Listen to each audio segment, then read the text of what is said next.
Well, top of the morning to you. Jeremiah Poop, your friendly Boston Colonial tour guide at your service. Not dressed in my costume yet, but my trusty Mountain Dew at the ready as always, even though it's 7 in the morning and I don't want any lectures from you on drinking Mountain Dew at 7 in the morning. You've got your coffee, I've got my Mountain Dew. You know, we do what we need to do. No pun intended. Actually, pun very much intended. I'm actually wearing a special Jaws shirt today. I'm about to get in my costume for a tour, but I'm wearing this special Jaws shirt. I hope you like it. It says, as you can see, you're going to need a bigger boat because I'm very excited. After my tour today, I'm actually going to be going down to Attleboro to see Jaws on the big screen to celebrate the 50th anniversary of Jaws. And somebody asked me the other day, one of you, how I became a tour guide. Actually, there's a Jaws connection because it was a cast member of Jaws who was the first person to ever suggest that I become a tour guide, and it wasn't Roy Scheider or Richard Dreyfuss or Robert Shaw, who, he died when I was 2 years old, although his character Quint is probably my favorite character in Jaws. I even have a Quint shirt. I have a lot of Jaws-themed shirts, actually, but the person who first suggested I be a tour guide was someone you've probably never heard of, unless you grew up on Martha's Vineyard, and his name was Chris Ribello. And even if you've never heard his name, if you've seen Jaws, you've seen Chris, because when he was 11 years old, he played Michael Brody, the older son of Chief Martin Brody, Roy Scheider's character. He's the one who, walks into the house at the beginning of the movie and he holds up his bloody hand and he's like, "Dad, I got bit by a vampire," and that kind of Massachusetts accent that I can't do, even though I grew up here all my life.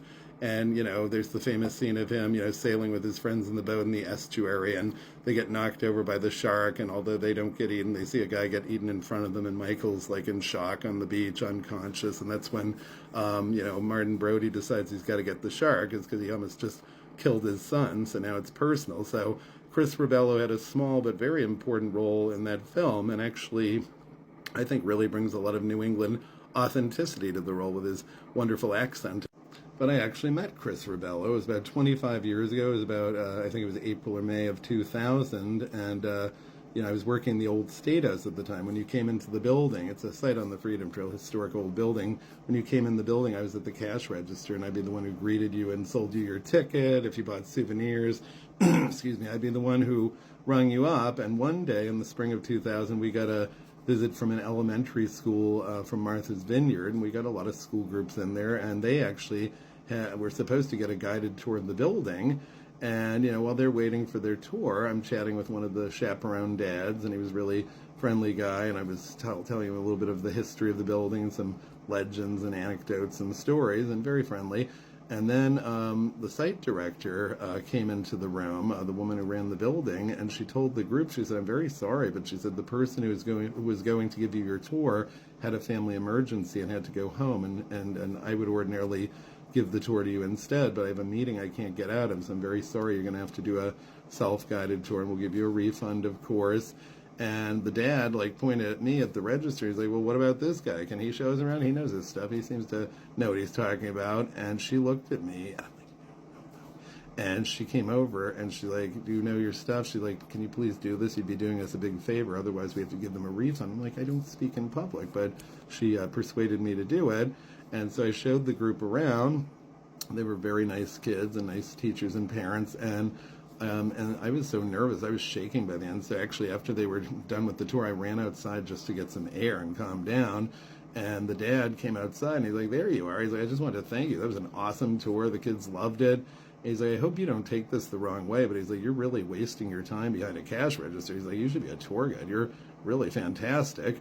You're incredible." And he's like, "Have you ever thought about that?" And I was like, "Not really." He's like, "There's so many tour companies in Boston. You should look into it." And he's like, "Hell, I have a friend who runs a tour company on the Vineyard. If you ever want to go down there, I could probably get you an introduction there and get you a job with them." And I said to him, "It's funny. I grew up in New England, but I've never actually been on Martha's Vineyard." And he's like, "What?" And I said, "Yeah, I've lived here all my life. I've been to Nantucket a few times, but never the Vineyard." And he's like, "Well, we're even better than Nantucket, so you got to come visit us." And he's like, "It's easy. Just hop on a bus, from South Station to Woods Hole and hop on the ferry, and you're there in 45 minutes. If you ever want to come out for the day and stuff, I'll show you around." He's like, "Just give me a heads up, a few days notice, and I'll take you around the island and give you a tour." And I'm like, "Oh, wow, thank you." And he introduced himself. He shook my hand. He's like, "I'm Chris Ribello. Nice to meet you." And I said, "Chris Ribello from Jaws?" And he grinned. He's like, one and the same. And he's like, you must be a really hardcore Jaws fan to know who I am. And I said, well, I love Jaws, and you were awesome in it. But I said, that's not how I know who you are. My grandparents were good friends with your parents. And Chris's parents were this wonderful couple, Anthony and Marilyn Rebello. Everybody called his dad Tubby, and he was a pillar of the community in Oak Bluffs on the Vineyard. He was a selectman. He ran a lot of local businesses, but he was best known for running this legendary restaurant called Anthony's, which was the best restaurant in the Vineyard. Everybody thought so. And my grandparents back in the 70s and 80s loved to go to Anthony's, and they became friendly with Tubby and Marilyn Rebello. And actually, I remember meeting Tubby and Marilyn Rebello a couple times when I was a kid. I remember when I was 8 years old, I think 1984, Tubby and Marilyn came over to my grandparents' house. We had a house, a summer place in East Dennis on Cape Cod, right near Sassuat Harbor, where my grandfather kept his boat. Our house kind of overlooked Cold Storage Beach. You could actually walk right over the dunes to it, although you were not supposed to walk on the dunes, and I never walked on the dunes. But sometimes, but I remember they came over for dinner. My grandmother had made this wonderful dinner, and Marilyn Rebello said, "Phyllis, this is incredible." She's like, "I think you should open a restaurant." And my grandmother was just so flattered because, of course, Marilyn and her husband ran the best restaurant in Martha's Vineyard, so to get a compliment like that was very nice. And Tubby Rebello was just the kind of guy who could talk for hours and you would never get bored. He was just he would just hold you spellbound with his stories, and he was so funny. His jokes were so funny. My grandfather was kind of a serious guy, very kind of stoic fellow. I mean, he survived the Battle of the Bulge in World War II, the bloodiest battle in the European theater, I think. And he'd watched some of his best friends get killed right in front of him, and he'd even gotten shot in the back. And my grandmother always used to joke that he got shot in the back because he was running away from the Germans. But actually what had happened was one of his friends had gotten shot and fallen, and my grandfather knelt over him to try to save him and got shot in the back. And the only reason he survived that day probably was that the Germans thought he was dead on the ground too, but he did live. But anyway, Tubby Rebello would have my grandfather do something I never saw him do, which was he would be doubled over with tears coming down his face, laughing so hard. He's like, Tubby, stop, you're killing me.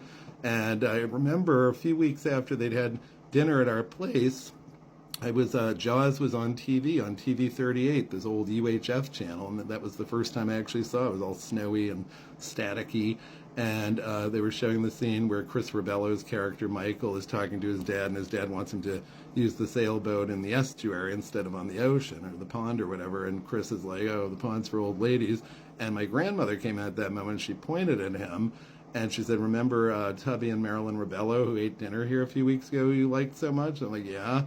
And she said, that's their son, Chris. And I thought, wow, that couple was magical to begin with, but their son was a movie star.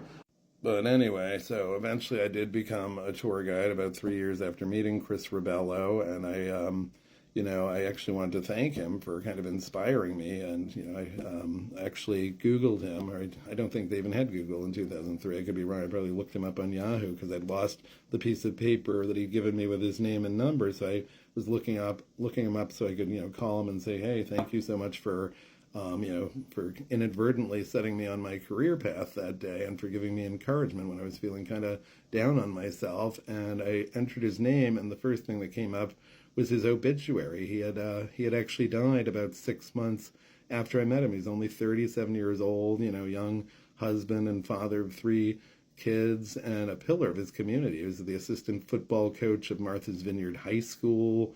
He himself had been sort of their football star back in his day, but he was like a coach and mentor to so many kids. And sadly, they were actually in the regional championships. They were about to come to Boston for their big sort of Super Bowl game, and several days before that, he dropped dead of a heart attack very tragically. And he was such a beloved person on Martha's Vineyard that when Chris Rebello died, basically the whole island shut down. They had to shut the school down because everybody wanted to go to the funeral, and there wasn't enough room in the church for everybody who wanted to go to his funeral. So he really was a very special person to an awful lot of people, and he affected my life as well. And in fact, about 19 years after I started doing tours, fall of 2022, I finally got around to visiting Martha's Vineyard, and the first place I went was to Chris Rebello's grave, and I said, I just wanted to thank you for inspiring me that day, and I wish I could tell you face to face, but I hope somehow my words reach you. I wish I'd taken you up on that tour of the island, but thank you so much, Chris Rebello, and I'm looking forward to seeing him play Michael Brody on the big screen in Jaws today. So Thanks again, Chris Ravelli. You'll always be the one and only Michael Brody of Jaws.